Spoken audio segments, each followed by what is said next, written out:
Dans ce module, nous allons apprendre à identifier les grands types de terrains dermatologiques: séborique, sec, sensible, infectieux ou encore hormonal.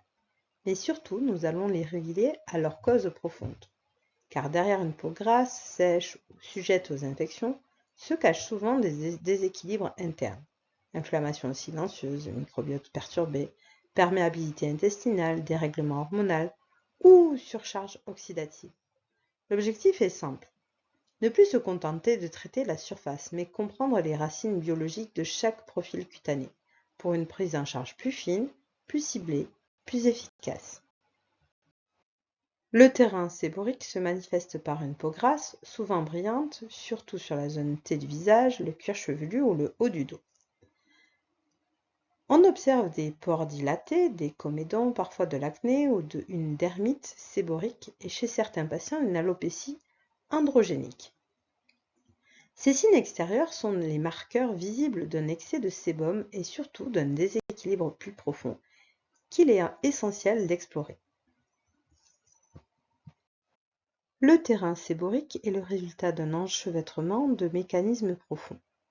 D'abord, la sécrétion du sébum augmente, sous l'effet d'hormones comme les androgènes ou le facteur IGF-1, souvent lié à de l'insulinorésistance. Ensuite, l'épiderme s'épaissit anormalement, c'est l'hyperkératinisation. La kératine 1 et 6 sont produites en excès, bouchant les follicules. La flore cutanée se déséquilibre, Malassezia et C. acnes prennent le dessus, formant des biofilms difficiles à éliminer. Enfin, une inflammation de bas grade silencieuse mais persistante s'installe. On observe notamment une élévation des cytokines IL-8 et IL-1β. C'est un cocktail qui favorise boutons, brillance et inconfort durable. Lorsqu'on analyse le terrain séborique en profondeur, certains marqueurs biologiques nous donnent des indices clairs sur ces déséquilibres internes. Voici ce qu'on retrouve souvent. IGF-1 et insuline élevée. Cela reflète souvent une consommation excessive de sucre ou des troubles de la régulation de la glycémie. Ces hormones stimulent directement la production de sébum. DHEA-S et testostérone libre en hausse. Ce sont des hormones androgènes. Lorsqu'elles sont élevées, elles accentuent aussi l'activité des glandes sébacées. Zinc et vitamine A en baisse. Ces deux nutriments sont essentiels pour une peau saine. Leur déficit affaiblit la barrière cutanée et favorise l'inflammation.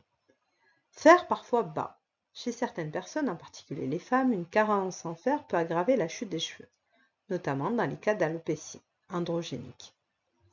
En résumé, le terrain séborique est souvent lié à un excès d'androgènes et de sucre combiné à des carences en nutriments essentiels.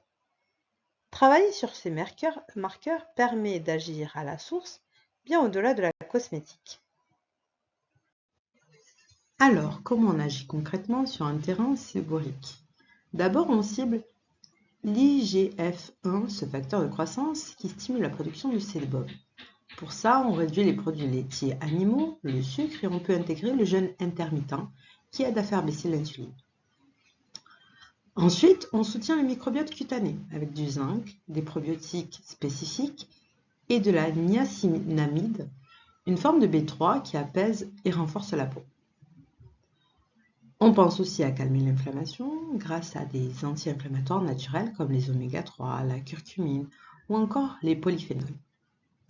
Et enfin, si le foie est surchargé par un excès d'androgènes, on l'aide à mieux les éliminer avec des plantes comme le dîme, le brocoli ou le chardon-marie.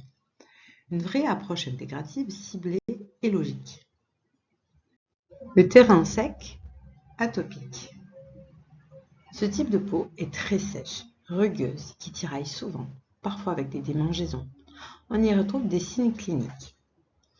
Une peau squameuse, parfois prurigineuse, avec qui rate. L'impression d'une peau qui tire, la présence d'eczéma atopique, de zones très sèches, voire de crevasses, qu'on appelle aussi des fissures. Au niveau de la physiopathologie, il manque des céramides, des oméga 6 essentiels à la souplesse de la peau, une mutation du gène FLG qui va diminuer la filacrine, cette protéine qui protège et hydrate la peau, L'immunité est déséquilibrée avec une inflammation de type Th2, plus interleukine 4 que 13. Et souvent, il y a aussi une perméabilité intestinale altérée qui laisse passer des molécules indésirables. Les marqueurs biologiques, on trouve souvent une baisse de vitamine D, de zinc, d'acide linoléique, une faible immunité mucosale et des marqueurs d'inflammation allergique comme interleukine 4 et interleukine 13 en hausse. Quand la peau est très sèche ou atopique, il ne suffit pas de mettre une crème. Il faut agir sur plusieurs plans à la racine du problème. D'abord, les cibles, les lipides. L'objectif, c'est de restaurer la couche lipidique qui manque. On utilise des huiles riches en GLA comme la bourrache ou l'onaga. Et localement, des soins avec des céramides topiques qui construisent la barrière cutanée. On va cibler l'inflammation Th2. L'objectif, ce sera de réduire la réponse allergique. On mise sur de la vitamine D3 qui va réguler l'immunité.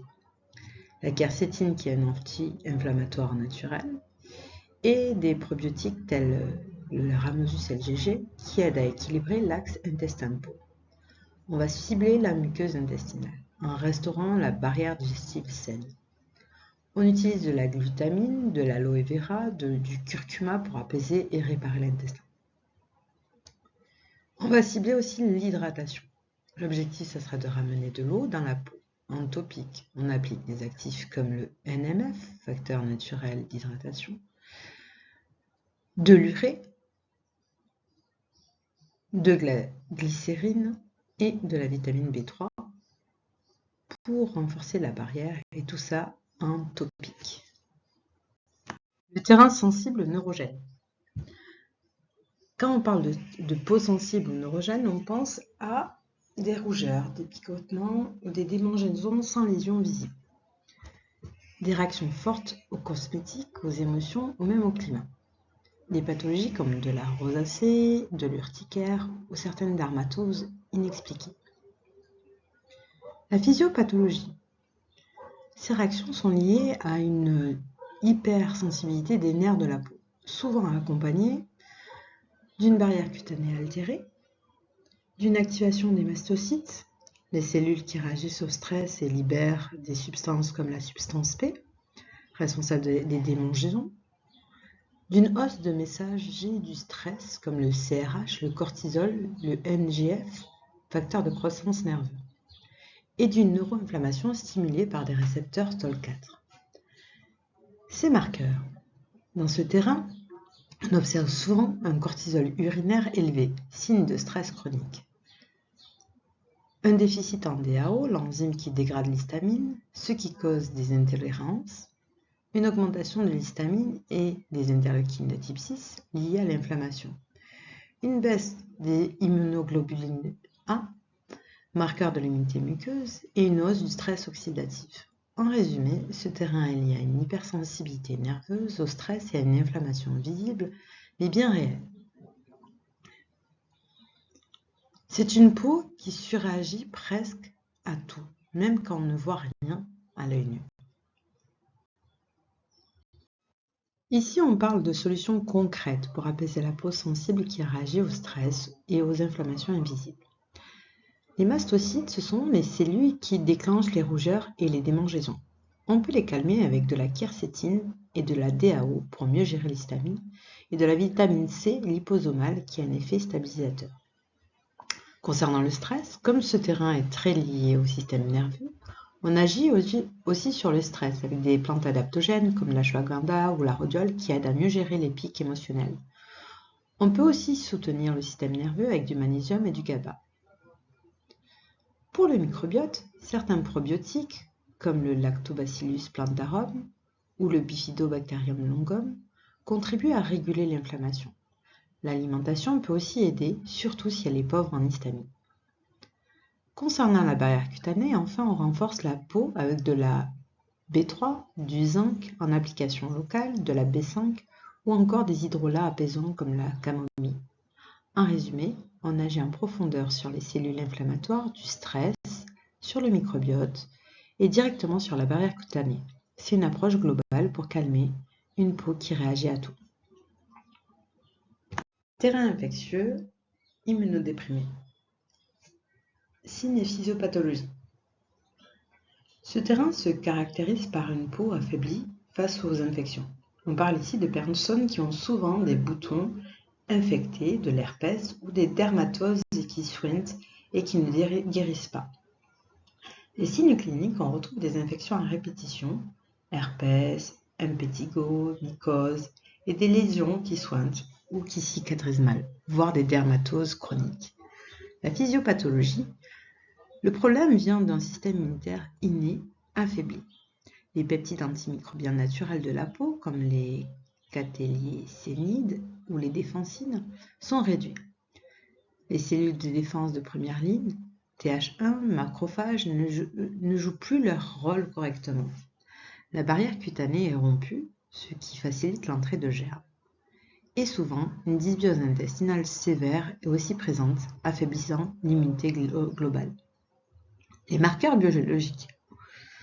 On retrouve une carence en vitamine D et en zinc, une baisse des IgA sécrétoires, en lien avec l'immunité des muqueuses, une chute des interleukines de type 12, cytokines antivirales, et une réplication virale accrue, notamment des virus comme Epstein-Barr ou l'herpès. En bref, une immunité en berne, une peau perméable et des infections qui s'installent. Ce terrain demande un soutien ciblé à l'immunité innée de la barrière cutanée et du microbiote intestinal. Terrain infectieux, immunodéprimé, l'approche fonctionnelle. Quand la peau est fragilisée et que les infections reviennent souvent, on renforce tout le système de défense. En commençant par les peptides antimicrobiens. On les stimule avec de la vitamine D3, du zinc et des peptides bioactifs qui aident la peau à se défendre. Au niveau de l'immunité Th1, elle a besoin de vitamine A, de E et de fer échinacé et de glutamine pour fonctionner correctement. Le microbiote, on rééquilibre avec des probiotiques comme du Lactobacillus reuteri ou du Rhamnosus et ainsi que du Bifidobacterium bifidum. On répare la barrière cutanée avec des soins filmogènes et des pansements lipidiques. L'objectif, ce sera de soutenir l'immunité et de réparer la peau et d'éviter les rechutes. Terrain hormonal œstrogénique. Quand la peau est sous influence hormonale, on observe souvent des poussées d'acné localisées, surtout autour du menton ou de la mâchoire. La peau est plus grasse, parfois conjective et hyperpigmentée, surtout pendant les périodes prémenstruelles. On retrouve aussi des pertes de cheveux ou du duvet sur le visage. D'un point de vue physiopathologique, il y a souvent un déséquilibre entre les œstrogènes et la progestérone, ce qu'on appelle une dominance œstrogénique. En parallèle, on retrouve trop d'androgènes, DHEA ou testostérone libre. Le foie travaille moins, le métabolisme hépatique est ralenti, donc les hormones s'éliminent mal. Ce terrain est souvent associé à une inflammation chronique, parfois liée à une résistance à l'insuline.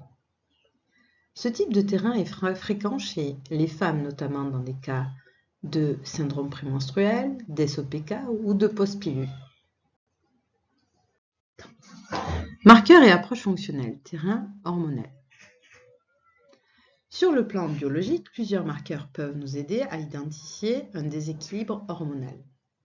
Le SHBG est une protéine de transport des hormones qui est trop souvent bas, ce qui laisse plus de testostérone libre en circulation. Le DHEA et la testostérone libre sont souvent élevés, surtout dans les cas d'SOPK. A l'inverse, la progestérone est souvent trop basse, ce qui inverse le rapport des œstrogènes-progestérone. On retrouve aussi une augmentation de la glucuronoconjuguée, marqueur de surcharge hépatique. Et enfin, l'insuline et l'indice HOMA peuvent être élevés, témoignant d'une résistance à l'insuline. Au niveau de l'approche fonctionnelle, on va agir plutôt sur le terrain, on va chercher à améliorer le métabolisme hormonal avec des nutriments comme le DIM, le calcium D-glucarate et le curcuma ou encore le brocoli. On va réduire la résistance à l'insuline grâce à la berbérine, à des jeûnes intermittents ou à une alimentation et un indice glycémique bas. On va faire baisser l'inflammation avec des oméga 3 comme le DHA, les acides gras comme le GLA ou encore le zinc et la vitamine B6. Et enfin, on va soutenir le foie dans le rôle de détoxification hormonale avec des plantes comme le chardon-marie ou la NAC, l'artichaut ou la taurine. Conclusion, ce terrain nécessite une prise en charge globale, alimentation, phytothérapie et soutien hépatique au cœur d'un équilibre hormonal.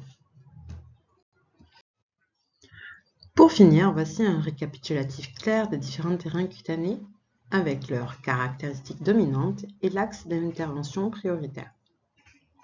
Pour le terrain séborique, c'est celui des peaux grasses à tendance acnéique avec de la brillance. On va surtout agir sur le foie et l'hormone liée à l'insuline et la flore intestinale. Le terrain atopico-sec, c'est l'eczéma, la peau sèche, la fragilisée. La priorité ici, c'est de réparer la barrière cutanée et de soutenir l'intestin, souvent poreux ou en déséquilibre. Le terrain sensible ou neurogène, c'est le prurite, les rougeurs, le stress. On cible des mastocytes, le CRH et la DAO si l'histamine est en jeu. Le terrain infectieux, c'est quand les lésions se réactivent ou traînent. Ici, priorité à l'immunité, aux zinc et à la vitamine D. Enfin, le terrain hormonal, souvent lié au cycle menstruel, se manifeste par de l'acné bas du visage. On régule les androgènes, on soutient le foie pour le métabolisme hormonal et on diminue la résistance à l'insuline. Conclusion, chaque terrain a sa logique. En comprenant ce qui domine, on peut proposer une réponse ciblée, adaptée et beaucoup plus efficace.